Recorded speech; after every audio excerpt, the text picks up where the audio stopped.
इससे पहले कि हम हाशिम भाई से सवाल का जवाब लें, आपको एक डिस्क्लेमर बताता चलूँ कि इस वीडियो के अंदर जो हम इंफॉर्मेशन आपको प्रोवाइड कर रहे हैं वो हमें मुख्तलिफ स्टूडेंट्स ने अपने सोर्सेज से इंफॉर्मेशन दी है। ठीक है, ये इस इंफॉर्मेशन का आप लीगल तौर पे यूज़ नहीं कर सकते। ठीक है, और बेहतर यही है कि आप इस इंफॉर्मेशन के लिए आप होम डिपार्टमेंट से या अपने रेलिवेंट डिपार्टमेंट से कंफर्म कर लें बिफोर अप्लाई।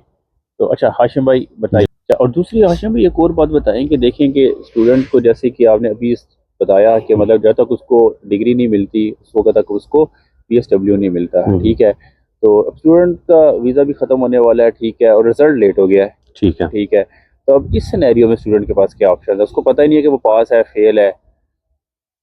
बहुत कॉमन ये सिनेरियो है और बहुत सारे स्टूडेंट्स की वजह से परेशान भी बहुत होते हैं। अब उसके जो मैंने रियल लाइफ एग्जांपल्स देखे हैं बहुत सारे स्टूडेंट्स को कंसल्ट करके, उसमें आपको बता देता हूँ एक। लेकिन इसमें यह भी होता है कि फॉर एग्जांपल एक बंदे ने रीसेट क्या कहते हैं एग्ज़ाम दिया, वो फेल हो गया, अब वो रीसेट कर रहा है। जब वो रीसेट करेगा ऑब्वियसली में भी उसका रिज़ल्ट डिले हो जाएगा। या कुछ ऐसे भी स्टूडेंट हैं, बल्कि मोस्टली ऐसे स्टूडेंट्स होते हैं जिनका ओवरऑल रिज़ल्ट डिले होता है। तो फॉर एग्ज़ाम्पल आपका जो रिज़ल्ट है वो, आपका वीज़ा जो है वो एक्सपायर हो रहा है 20th नवंबर को, आपका रिज़ल्ट आ रहा है 25 नवंबर को। अब जो PSW होता है ना वो तभी मिलता है कि जब आपका रिज़ल्ट क्लियर होता है। होता ये है कि UKVI वाले कांटेक्ट करते हैं आपके इंस्टीट्यूशन से, इंस्टीट्यूशन को वो कांटेक्ट करके पूछते हैं क्या इस बंदे का रिज़ल्ट क्लियर है, वो उसको बताते हैं हाँ इसका रिज़ल्ट क्लियर है, तब वो आपको PSW दे देते हैं। लेकिन जब ओबियसली आपका रिज़ल्ट ही लेट है तो उनको पता लगेगा कि आपका रिज़ल्ट नहीं आया तो आपका वीज़ा रिजेक्ट कर देंगे। अब उसको टैकल करने के 3 ऑप्शंस हैं आपके पास। पहला तो ये है कि आप वीज़ा अप्लाई कर दो PSW के लिए। ठीक है, अब जब आपने PSW के लिए अप्लाई कर दिया लें, जब आप अप्लाई कर रहे हो तो उसमें एक ऑप्शन होता है कि आप अपने बायोमेट्रिक सबमिट करें। वो आप ऑनलाइन भी कर सकते हैं और वो आप मैनुअल भी जाके अपॉइंटमेंट लेके सबमिट करा सकते हैं। तो उसमें ये जो स्टूडेंट्स ने किया है वो ये किया है कि जो अपॉइंटमेंट की सिलेक्शन है ना बायोमेट्रिक की, वो मैनुअल रख दिया।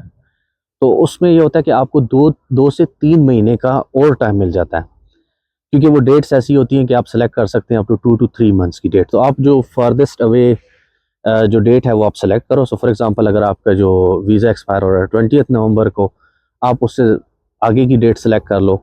बाय लॉ होता ये है कि आप जब तक आपका वीज़ा प्रोसेस चल रहा है तो तब तक आप लीगली UK में रिज़ाइड कर सकते हो। तो जब आप वो सेलेक्ट करोगे तो उसमें ऑटोमेटिकली आपका रिज़ल्ट भी आ जाएगा, और जब आपका रिज़ल्ट आ गया तो फिर आप क्या होगा कि जब आपकी बायोमेट्रिक्स हो जाएंगी, आपके से आपका रिज़ल्ट 25 को ड्यू है, आपकी बायोमेट्रिक 30th को है, तो जब आप बायोमेट्रिक दे के आएंगे तो तब तक आपका रिज़ल्ट आ चुका होगा। तो जब वो वेरीफाई कराएंगे UKVI वाले, आपका रिज़ल्ट पास हो चुका होगा उस टाइम तक। ये एक ऑप्शन है।